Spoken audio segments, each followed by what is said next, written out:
I would like to address an extremely dishonest narrative that we've seen emerging over the past few days. Many outlets in this room have been fear-mongering the American people into believing there is a constitutional crisis taking place here at the White House. I've been hearing those words a lot lately.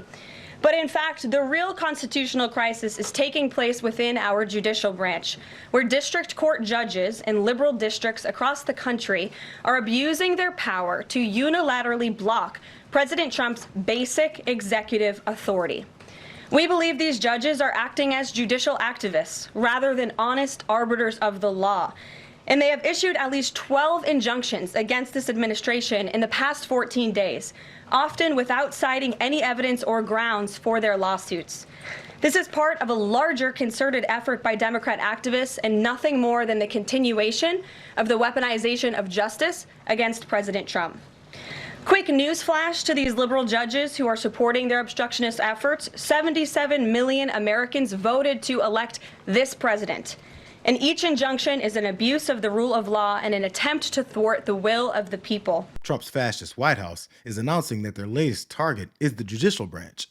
It just keeps getting in the way with all those pesky checks and balances that were put in place to ensure a dictatorial leader wouldn't step in and try to rule like a king.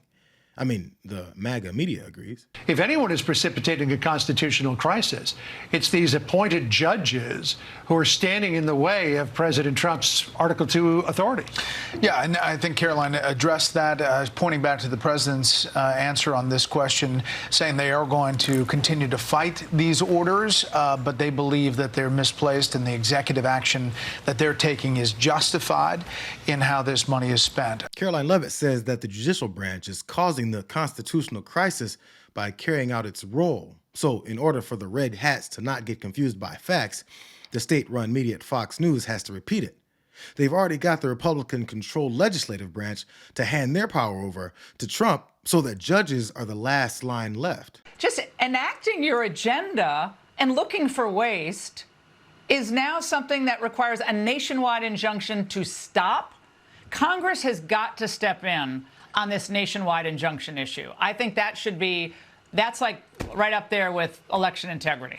Well, let's keep in mind, I've got to be quick here. The president beat lawfare when it was going after him when he was a candidate. The president's going to beat this, in my opinion. Yes, I think he should take a page out of Andrew Jackson's playbook. At some point, J.D. Vance is right. When J.D. said, hold on, you can't have a judge step in when the president is exercising his constitutional authority. Imagine if a judge said, Mr. President, as commander-in-chief, you can't bomb this particular city or this certain area. You can't do that. You got to give the president the ability to be the chief executive. I hope he'll continue to do that. Congress, by the way, we need to make his executive orders permanent. We need to pass laws to back up his agenda. We need to move quickly to do that, and then we can stand behind the president. Yeah, that doormat named Chip Roy didn't hesitate in supporting Andrew Jackson's infamous disregard for the Supreme Court by violating federal treaties when he seized indigenous Cherokee lands, which set the stage for the Indian Removal Act and the genocide known as the Trail of Tears. Yeah, he's on state TV celebrating callbacks to one of the most shameful and inhumane policies in American history without even blinking an eye. And even though he said it real quick, don't miss the fact that he doesn't think anyone should question Trump's desire to bomb a city. We've always recognized them, but this is why we have to stop arguing with genocidal fascists. They know who they are, and they want nothing more than to normalize their beliefs. You suffered a couple of court losses, Mr. President, and J.D. Vance said judges aren't allowed to control the executive power. What's your take on that? Well, we're going to see what happens. We have a long way to go, and we're talking about fraud, waste, abuse, and when a president can't look for fraud and waste and abuse, we don't have a country anymore. So we're very disappointed with the judges that would make such a ruling, but we have a long way to go. We have to find all of the fraud that's going on. We have tremendous fraud, tremendous waste, and tremendous abuse, and theft, by the way.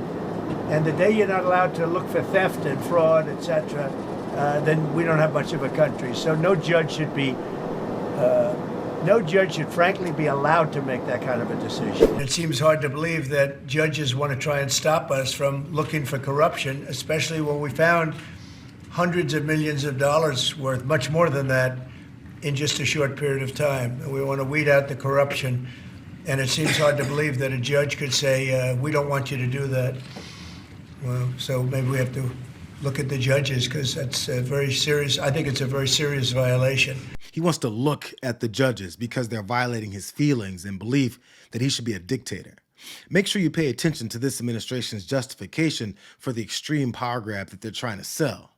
You're going to keep hearing them talk about how Trump feels about things, not about the reality of them. President Trump and Elon Musk have been incredibly transparent on what DOGE is doing. There is an X account with the DOGE handle. They are tweeting out what they are doing on a daily basis. As for the actual receipts, we are happy to provide them, and I actually brought some today because all of you know I love to bring the receipts.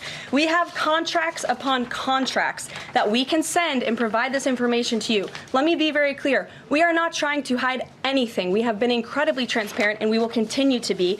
These are screenshots of contracts that DOGE found across our government. This is a DEI contract, $36,000 for U.S. citizenship and immigration services. That is against the president's policies and his America First agenda. This is a $3.4 million contract, a Council for Inclusive Innovation at the U.S. Patent and Trademark Office, Department of Commerce, another DEI contract that DOGE identified. I can continue to go through these. Oh, I love this one, $57,000 for climate change in Sri Lanka. What is this doing to continue the interests of the American people? Absolutely nothing. Happy to provide this information to you. We're talking about it every single day. Are all those things you just mentioned fraud, or are they waste, or are they just contrary to the president's policies? I would argue that all of these things are fraudulent, they are wasteful, and they are an abuse of the American taxpayer's dollar. This is not what the government should be spending money on. It's contrary to the president's priorities and agenda. She says it's contrary to the president's priorities and agenda. She wasn't ready for a follow-up that made it clear that her receipts didn't expose any fraud, waste, or abuse, but simply spending items that Trump doesn't like. The authoritarian doesn't like it. So to these fascists, that justifies his unilateral decision to eliminate them and repackage the money in the form of tax breaks for his billionaire cabinet. So how is she going to explain those huge conflicts of interest that Elon Musk and the DOGE department are ignoring? Because, in case you didn't know, he's got extensive personal financial stakes in how our money is spent. You talked about the transparency with DOGE and Elon Musk's press availability yesterday. There is a conflict of interest law in place that says that people who have personal interests can't interact with government entities that could touch on those. Has President Trump signed a waiver for Elon Musk? Does such a thing exist? If it does, will you guys release it in the interest of transparency that he's committed to? I have not seen the law that you are referring to. What I can tell you is that Elon Musk, as I've confirmed before, is a special government employee.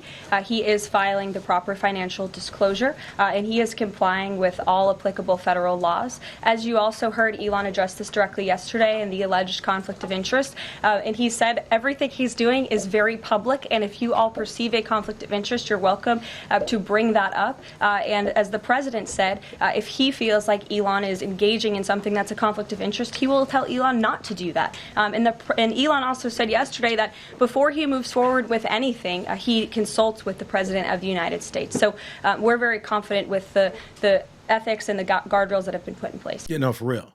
The answer from the press secretary about the blatant conflicts of interest from the guy that's been given cover and access to our money is we trust him. And the president that said he doesn't even know what Musk is doing will stop him if he feels like it is. He has no idea what he's doing, and he's just co-signing what Musk is saying. Is there anything you've told Elon Musk he cannot touch?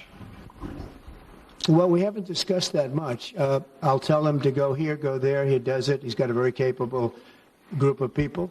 Very capable. They know what they're doing. They'll ask questions, and they'll see immediately as somebody gets tongue-tied that they're either crooked or don't know what they're doing. Some of these DOGE engineers that Elon Musk has helping him are as young as 19 years old. That's good. They're very smart, though, Peter. They're like you. They're very smart people. Thank you.